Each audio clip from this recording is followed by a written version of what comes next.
क्या आपने कभी सोचा है कि अचानक से एनिमे हर जगह क्यों दिखने लगा है, खासकर जेन जी के बीच? तो चलिए आज हम इसी बात की तह तक जाते हैं कि आखिर माजरा क्या है।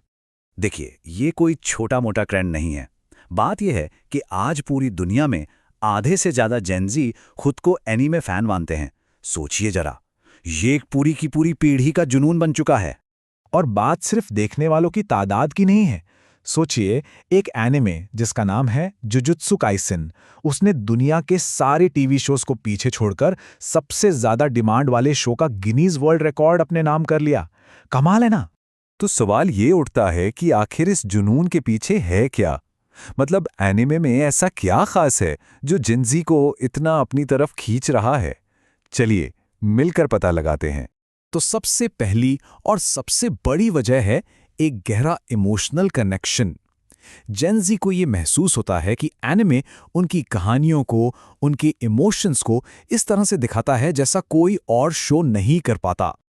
और ये सिर्फ कहने की बात नहीं है, इसके पीछे आंकड़े भी हैं। देखिए, 2024 का एक सर्वे बताता है कि करीब-करीब 2/3 जेन-ज़ी फैंस ये मानते हैं कि वो एनिमे के साथ ज्यादा गहराई से जुड़ पाते हैं। मतलब ये सिर्फ एंटरटेनमेंट नहीं रह जाता, ये पर्सनल हो जाता है। अब सवाल है कि ये कनेक्शन आता कहां से है?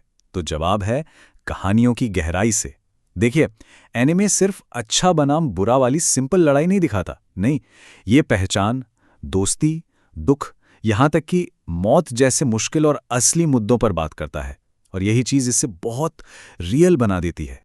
और यही जो गहराई है ना, यही इसे रोजमर्रा की जिंदगी से भागने मतलब एस्केपिज्म का एक जबरदस्त जरिया बनाती है। एनिमे की दुनिया में बस खो जाना, ये आज के युवाओं के लिए एक बहुत बड़ा अट्रैक्शन है। लेकिन बात सिर्फ कहानियों से जुड़ने तक ही सीमित नहीं है। इससे भी आगे एनिमे जेन-ज़ी के लिए खुद को समझने का और अपनी वैल्यूज को पहचानने का एक जरिया बन गया है। यकीन मानिए, आधे से ज्यादा जेड फैंस के लिए एनीमे उनकी पहचान का, उनकी आइडेंटिटी का एक बहुत जरूरी हिस्सा है। ये उनके कपड़े पहनने के तरीके से लेकर दुनिया को देखने के नजरिए तक हर चीज पर असर डालता है। तो ये सिर्फ एक शो नहीं है, ये एक लाइफस्टाइल है। और आज का एनीमे वो पुरानी सोच और घिसे पिटे किरदारों को तोड़ रहा है। अब कहानियों में मजबूत फीमेल कैरेक्टर्स हैं, अलग अलग बैकग्राउंड से आने वाले किरदार हैं, और तो और LGBTQ+ थीम्स पर भी खुलकर बात हो रही है। ये बिल्कुल वही दुनिया है जिसमें जेन-ज़ी यकीन रखती है, एक इंक्लूसिव दुनिया।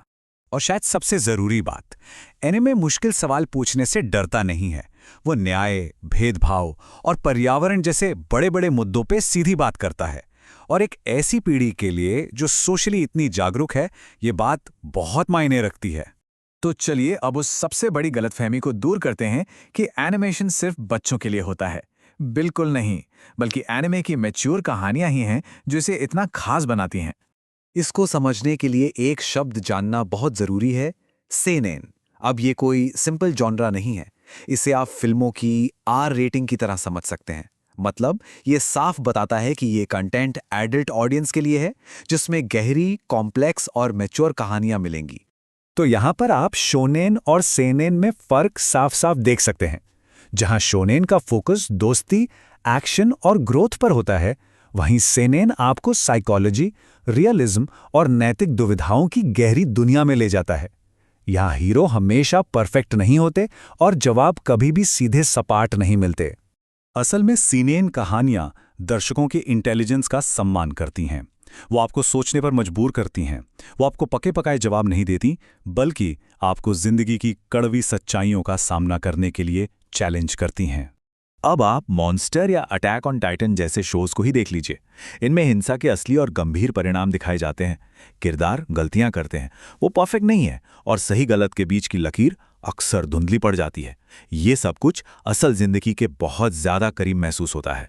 तो हमने कहानियों की बात की, लेकिन अब बात करते हैं उस डिजिटल परफेक्ट स्टॉर्म की, मतलब टेक्नोलॉजी और कम्युनिटी की, जिन्होंने मिलकर एनिमे को इस मुकाम तक पहुंचाने के लिए एक बिल्कुल सही माहौल तैयार किया। ये टाइमलाइन देखिए, ये दिखाती है कि कैसे एनिमे तक पहुंचना वक्त के साथ कितना आसान हो गया। जो चीज़ 2010 से पहले बस कुछ लोगों का शौक थी, वो 2010 के दशक में स्ट्रीमिंग के साथ बढ़ने लगी। और फिर 2020 में आई महामारी। इस दौरान तो इसकी पॉपुलैरिटी ने सारे रिकॉर्ड तोड़ दिए। नेटफ्लिक्स, क्रंचीरोल, हुलू, इन प्लेटफॉर्म्स ने तो जैसे गेम ही बदल दिया।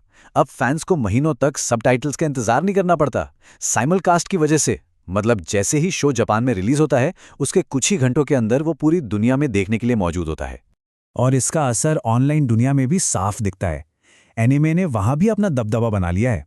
आपको पता है 2021 में जुजुत्सु काइजन जैसे शो ट्विटर पर पूरी दुनिया में सबसे ज्यादा डिस्कस किए जाने वाले टीवी शोज में से एक थे। तो मतलब ये सिर्फ देखना नहीं रह गया है, ये एक पूरा मूवमेंट बन चुका है। ये फैंस की ग्लोबल कम्युनिटी ही है जो ट्रेंड सेट करती है, रिकॉर्ड्स तोड़ती है और एनिमे के म्यूजिक को दुनिया भर के बिलबोर्ड चार्ट्स तक पहुंचा देती है।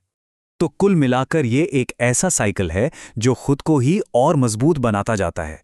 देखिए, गहरी इमोशनल कहानियां फैंस बनाती हैं, फिर ग्लोबल एक्सेसिबिलिटी की वजह से इसे देखना आसान हो जाता है।